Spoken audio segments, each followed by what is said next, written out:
Akron, Ohio, November 28, 1973. Fortunately, there were no fatalities. However, every year there are numerous incidents involving jet transport aircraft skidding off the end or off the side of wet runways during landings. In this particular case, all wheels are locked and the aircraft is yawing as much as 10 degrees. This film will show the results of a series of wet stopping distance tests conducted during the recent joint FAA-NASA Air Force runway research program, and will suggest various operational techniques to minimize the effect wet surfaces have on the stopping performance of jet aircraft. All comparisons in this film are based on information in this chart. As you know, a landing consists of 3 segments: air run distance, transition distance, and stopping distance. However, because the air and transition distances are not influenced by runway surface conditions, let's consider only stopping distances.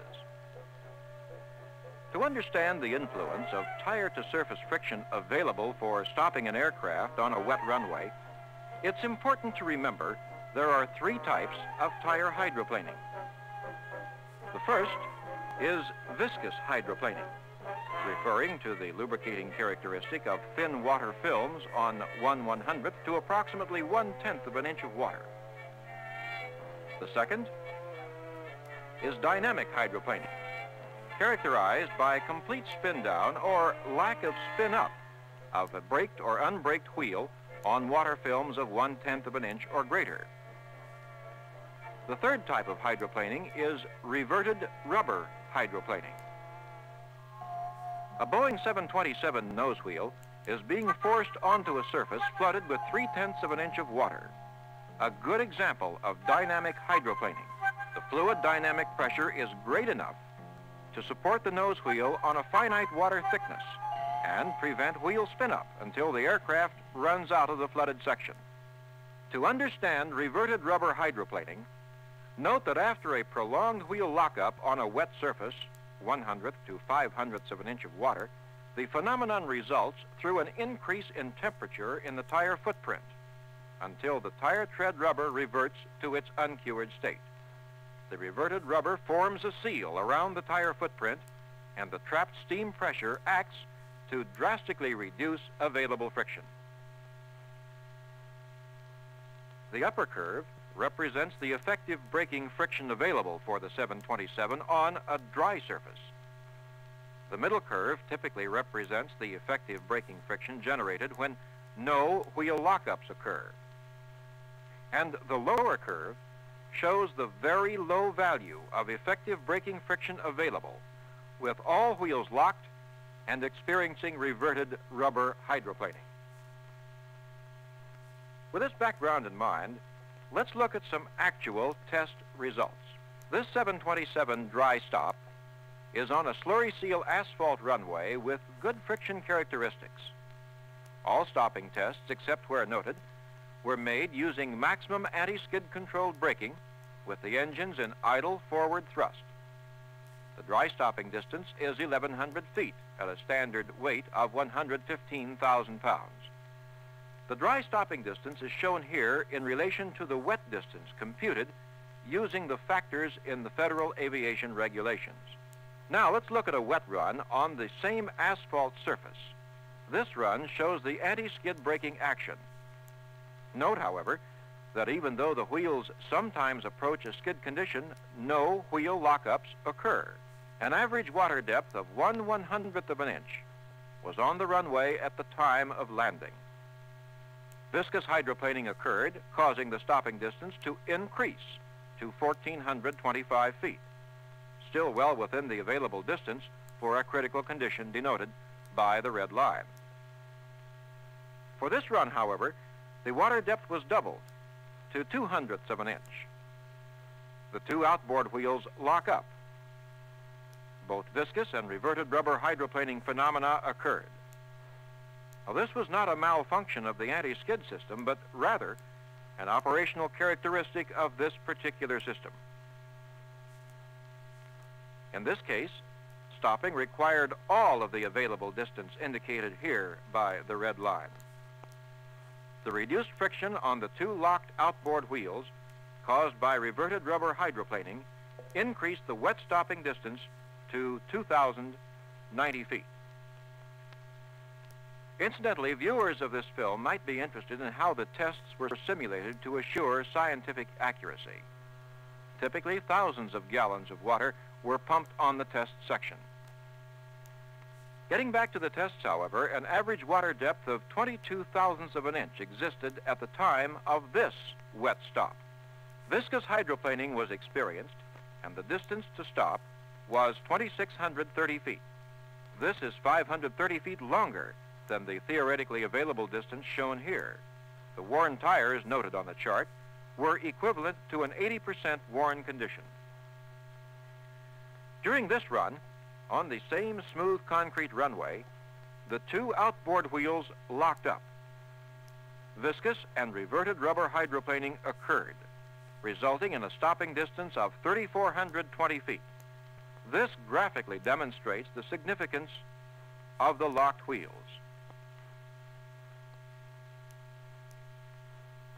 This wet run was conducted with new tires on the same surface to compare the difference in performance between new and 80% worn tires. The average water depth was 27 thousandths of an inch.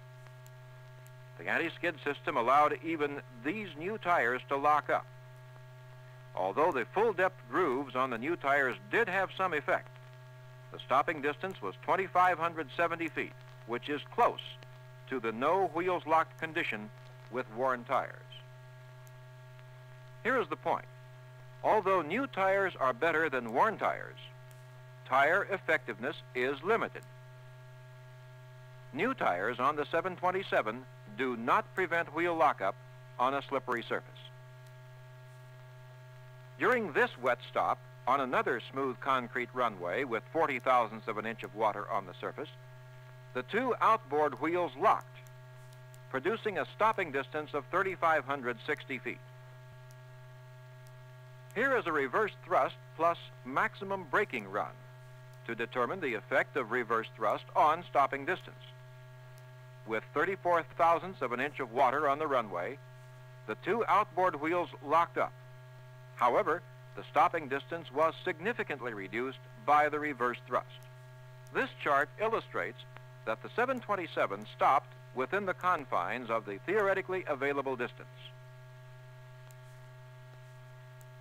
The next run illustrates conditions where all four main wheels locked up. The brake application speed was 119 knots. All wheels had locked up 6.5 seconds after brake application. With all four wheels locked, there is no side or cornering force available on the main wheels to aid in directional control. During this test, directional control was maintained only because, one, the wind was less than 3.5 knots blowing directly down the runway, and two, nose wheel brakes had been deactivated for instrumentation purposes. And thus, the free-rolling nose wheels were readily steerable, since they were developing a good cornering friction coefficient. The chart shows the distance used at our standard weight. The 4,240 feet required to stop is 2,140 feet greater than the theoretical shown by the red line. Here, the 727 lands on a concrete runway with 1/4 by 1/4 by 1 1/2 inch grooves. The surface was flooded with 8,000 gallons of water, but drainage characteristics were so good that only a damp surface was presented to the aircraft. It's apparent that the wet stopping distance is but slightly longer than the dry, proving the effectiveness of this type of runway surface under wet conditions. Finally, the 727 was tested on a grooved concrete runway with a groove pattern of 1/8 by 3/8 by 1 3/8 inches. 1/8 inch is the groove depth. The uneven surface of the runway permitted a wetter surface to remain than on the other grooved surface, and this groove shape was not as effective. This type of groove pattern was effective in keeping the aircraft within the theoretically available runway. But the wet stopping distance in this case is 650 feet more than the dry. Now, let us summarize the 727 wet runway test results in terms of operational considerations. Keep these 6 items in mind when landing a 727 on wet runways. First, when there is a measurable depth of water, that is, of 2/100 of an inch or more, on a smooth runway surface, the probability of wheel lockups is high. Second, new tires are better than worn tires, but not as effective as reverse thrust. Third, reverse thrust, used properly, is the most effective operational means of reducing wet runway stopping distances. Fourth, when wheels lock up, cornering capability is lost, and directional control can also be lost. Fifth, groove surfaces prove to be the most effective means of draining water from a runway. And sixth, on the 727, with the Mark II anti-skid system, application of brakes above 100 knots increases the probability of wheel lockups. Application of Boeing Service Bulletin number 32-209, September 1973, will decrease probability of wheel lockups. Now let's examine the DC-9 performance on wet runways. Both the Mark II and Mark IIIA anti-skid braking systems were evaluated. Here, the DC-9 is stopping on the same slurry seal asphalt surface used for the 727. There are no wheel lockups using the Mark II anti-skid system on these runs. All runs are corrected to a standard weight of 80,000 pounds. This chart shows that the wet stopping distance on the slurry seal asphalt surface is well within the theoretical length of 3,264 feet for the standard weight assumed for this comparison. Let's observe the DC-9 being tested on the same plant mix asphalt surface as was used in the other tests by the 727. The Mark II anti-skid is being used. Note that no wheel lockups occur. In fact, there is no discernible spin down of the braked wheels during any of these runs, chiefly because the anti-skid system is operating on the front side of the slip ratio curve and brake pressure is released before impending wheel skids are appreciably developed. Good directional control with this type of anti-skid system can be maintained. However, a low slip ratio system does not take maximum advantage of the available friction on a wet surface. This chart shows how evident the effectiveness of reverse thrust is, particularly in the wet condition. Without reverse thrust, the theoretical length of runway available for stopping is exceeded by 1,400 feet. The same type of run, using reverse thrust, shows the aircraft stopping comfortably within the available length. The Mark IIIA anti-skid chart shows the same picture as for the Mark II. The Mark IIIA did produce shorter dry and wet distances without reverse thrust than the Mark II, but you can see that the theoretically available runway was exceeded on the wet stop.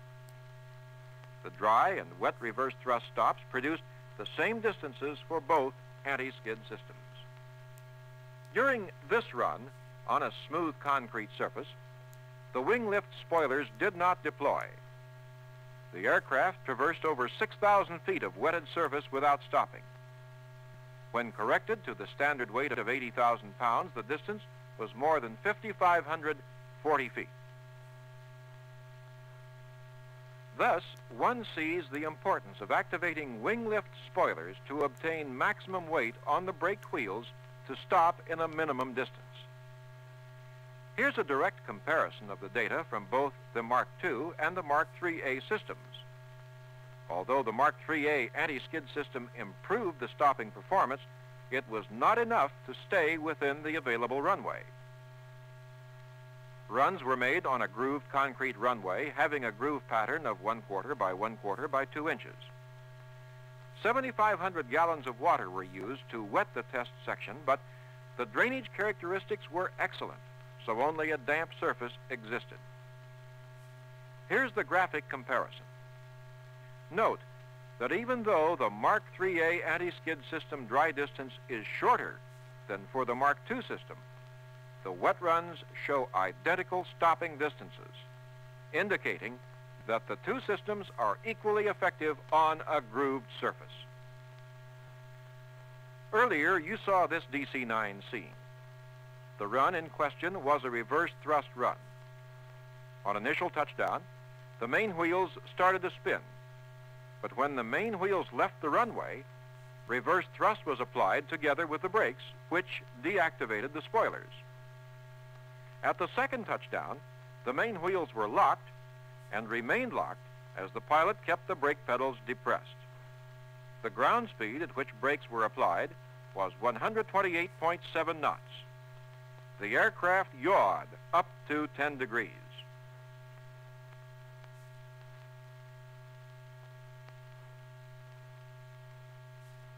The results of the DC-9 tests may be summarized as follows. First, wheel lockups on smooth, wet surfaces did not occur due to the low slip ratio operation of the Mark II and Mark IIIA anti-skid braking systems. Second, good directional control can be achieved in the absence of wheel lockups.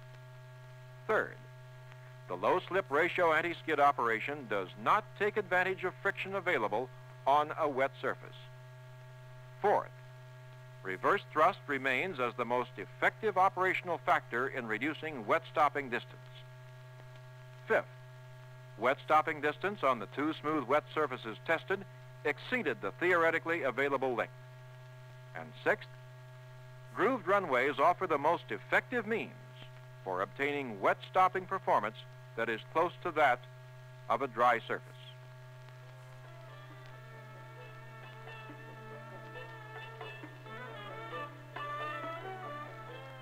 Technology cannot prevail against weather, but pilots can, to some extent, compensate for weather when they fully understand their aircraft and its performance characteristics under all conditions.